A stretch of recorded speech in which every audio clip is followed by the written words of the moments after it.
Good evening बच्चों। The complete education point पे हमारे बच्चों का बहुत बहुत स्वागत है। बच्चों आज पढ़ेंगे साइंस। साइंस में पढ़ेंगे मानव नेत्र और उसका रंग बिरंगा संसार। बच्चों यह चैप्टर बहुत ही इम्पोर्टेंट है, जिसमें बहुत ही महत्वपूर्ण प्रश्नों की श्रृंखला लेके आए हैं कि मानव नेत्र के बिना हमारा जीवन अधूरा है। मानव नेत्र के बिना हम अपना रंग बिरंगा संसार नहीं देख सकते हैं। इसलिए आइए जानते हैं कि मानव नेत्र का होना कितना जरूरी है। यह हमारे जीवन का कितना महत्वपूर्ण अंग है। तो देखते हैं इसमें पहला क्वेश्चन कि मानव नेत्र में प्रकाश किस पर अभिसारित होकर प्रतिबिंब प्रतिबिंब बनाता है। तो क्या कह रहा है बच्चों कि मानव नेत्र में प्रकाश किस पर अभिसारित होकर प्रतिबिंब बनाता है। तो किस पर अभिसारित होकर, क्या कार्निया पर, लेंस पर, रेटिना पर, आइरिस पर। तो किस पर अभिसारित होकर प्रतिबिंब बनाता है बच्चों? रेटिना पर। इसमें ऑप्शन सी सही होगा, रेटिना पर। नेक्स्ट है, नेत्र का कौन सा भाग आंख का रंग निर्धारित करता है। आंख का रंग निर्धारित करने के लिए हमारे नेत्र का कौन सा भाग अत्यंत महत्वपूर्ण होता है बच्चों? तो क्या लेंस, रेटिना, आइरिस, कार्निया। तो कौन सा भाग महत्वपूर्ण है? आइरिस। इसमें ऑप्शन सी सही होगा, आइरिस। नेत्र का कौन सा भाग आंख का रंग निर्धारित करता है? तो आइरिस। आंख की क्रिस्टलीय लेंस की क्षमता को क्या कहते हैं? आंख की क्रिस्टलीय लेंस की क्षमता को क्या कहते हैं? क्या अपवर्तन, समंजन, परावर्तन, विवर्तन। तो क्या कहते हैं बच्चों? समंजन। आंख की क्रिस्टलीय लेंस की क्षमता को क्या कहते हैं? समंजन। नेक्स्ट है, निकट दृष्टि दोष को दूर करने के लिए कौन सा लेंस प्रयोग किया जाता है। तो निकट दृष्टि दोष को दूर करने के लिए कौन सा लेंस प्रयोग किया जाता है? तो क्या उत्तल लेंस, अवतल लेंस, बेलनाकार लेंस, द्विप्रवलित लेंस। तो कौन सा लेंस? अवतल लेंस। इसमें ऑप्शन बी सही होगा, अवतल लेंस। निकट दृष्टि दोष को दूर करने के लिए बच्चों अवतल लेंस का प्रयोग करते हैं। इसमें ऑप्शन बी सही होगा, अवतल लेंस। अब फिर पूछा है कि दूर दृष्टि दोष को दूर करने के लिए कौन सा लेंस का प्रयोग करते हैं। तो दूर दृष्टि दोष को दूर करने के लिए बच्चों उत्तल लेंस का प्रयोग करते हैं। इसमें ऑप्शन ए सही होगा, उत्तल लेंस।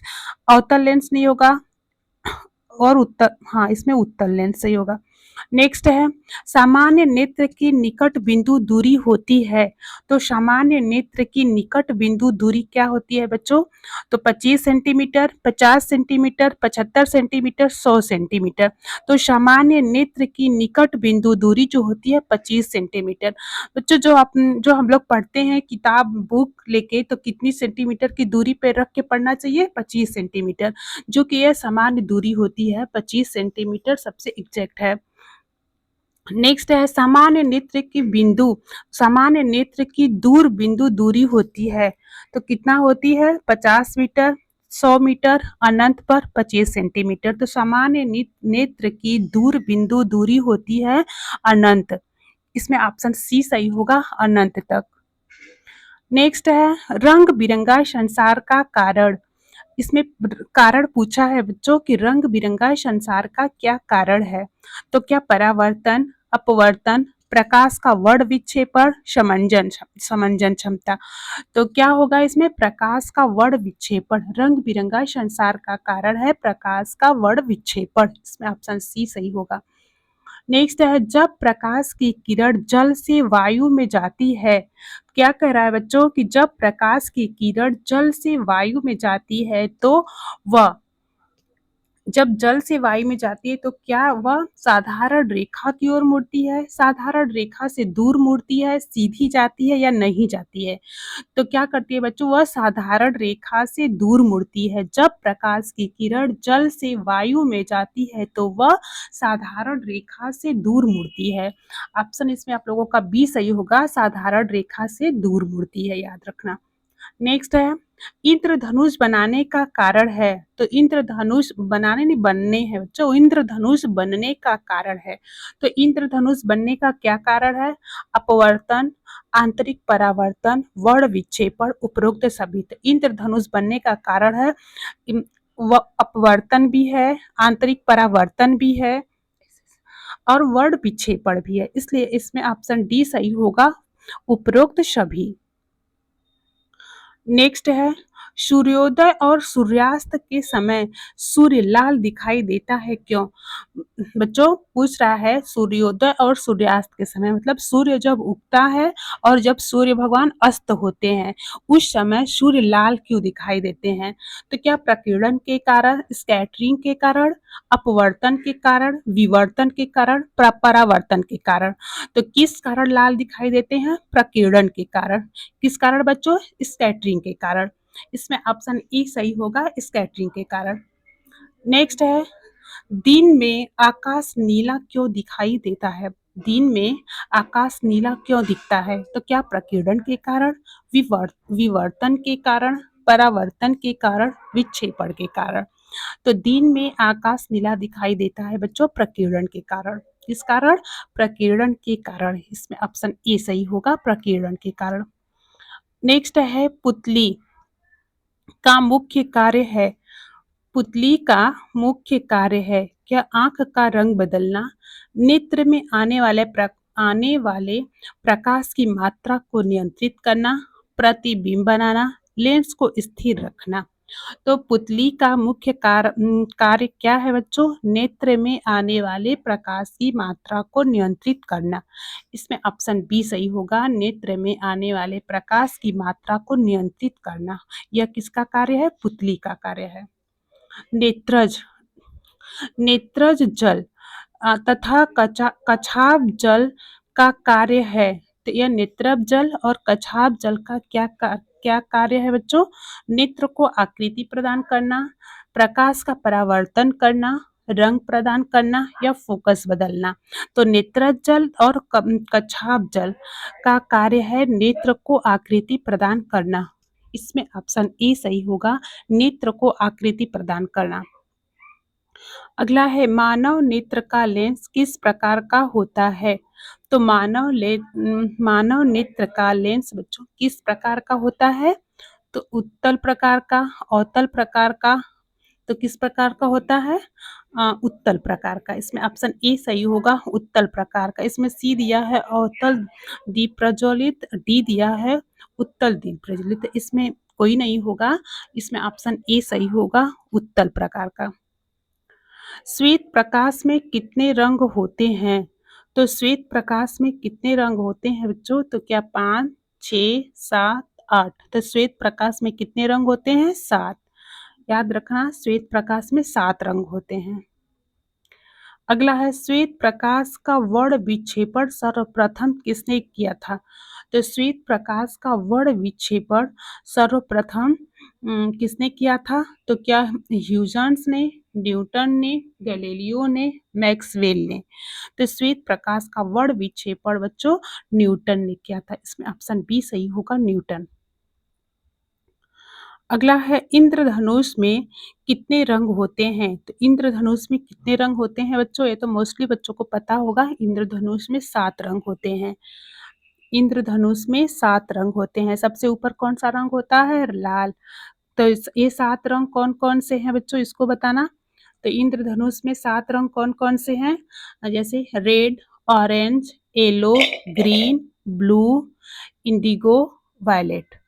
तो सबसे ऊपर रेड है, तो इसको ऐसे विवग्योर भी कहते हैं। इसको विवग्योर, तो मतलब विवग्योर जो कहते हैं बच्चों, वो नीचे से, इसका नीचे से गिना जाता है। तो सबसे ऊपर रेड होगा, सबसे लास्ट में वायलेट कलर होगा। तो ये हमारे 7 रंग है इंद्रधनुष के, इसको देखिएगा। आगे है, इसमें ऑप्शन सी सही होगा, 7। अगला क्वेश्चन है, आंख का कौन सा भाग वस्तु की स्पष्ट छवि रेटिना पर बनने में सहायक होता है? तो आंख का कौन सा भाग वस्तु की स्पष्ट छवि रेटिना पर बनने में सहायक होता है बच्चों? तो क्या पुतली का, लेंस का, कार्निया का, आइरिस का? तो किसका होता है? लेंस का। इसमें ऑप्शन बी सही होगा, लेंस का।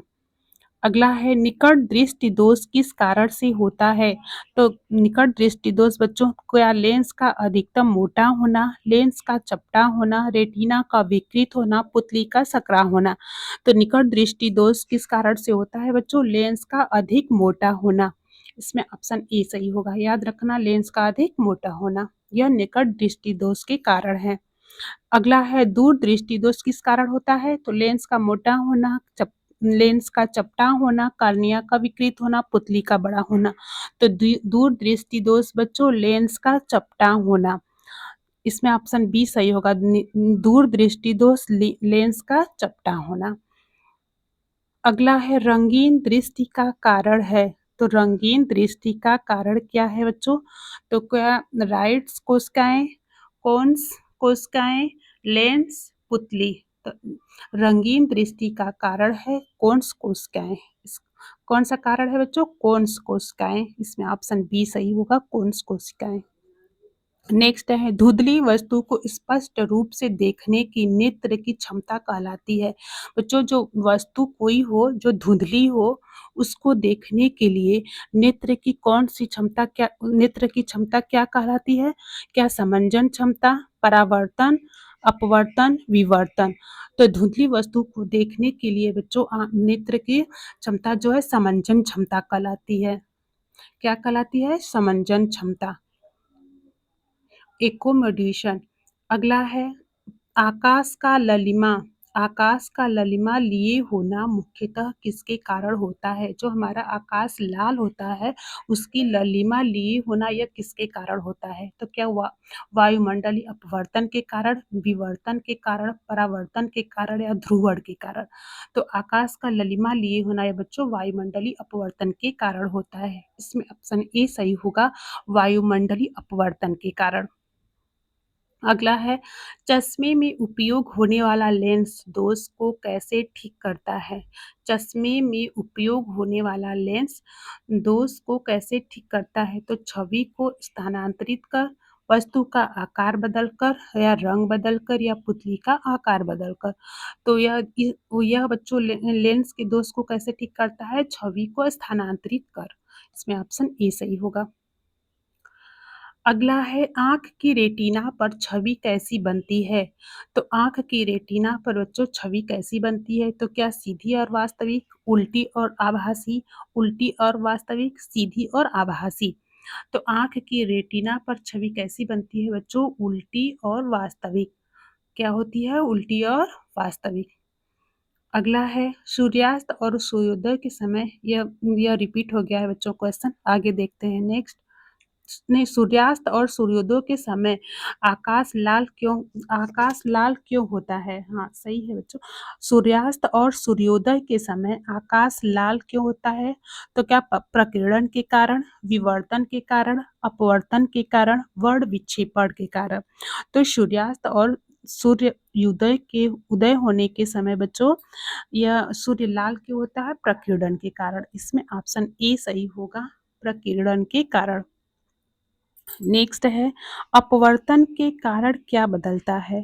पूछा है अपवर्तन के कारण क्या बदलता है? क्या प्रकाश की गति बदलती है, प्रकाश की तरंगदैर्घ्य बदलती है, दोनों दोनों बदलते हैं या कोई नहीं? तो इसमें ऑप्शन कौन सा सही होगा?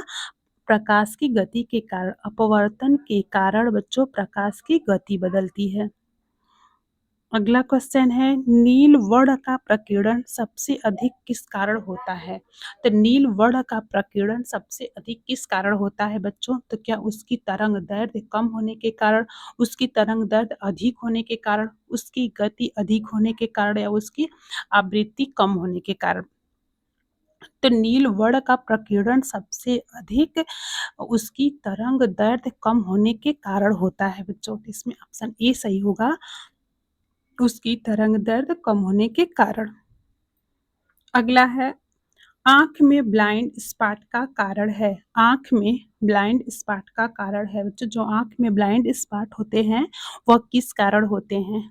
तो क्या राइट्स और कोन्स का होना होता है या लेंस का विकृत कोन्स का न होना होता है बच्चों? इसमें दिया है राइट्स और कोन्स का न होना लेंस का विकृत होना, पुतली का छोटा होना, कार्निया का मोटा होना। तो आँख में ब्लाइंड स्पॉट का कारण है राइट्स और कोन्स का न होना।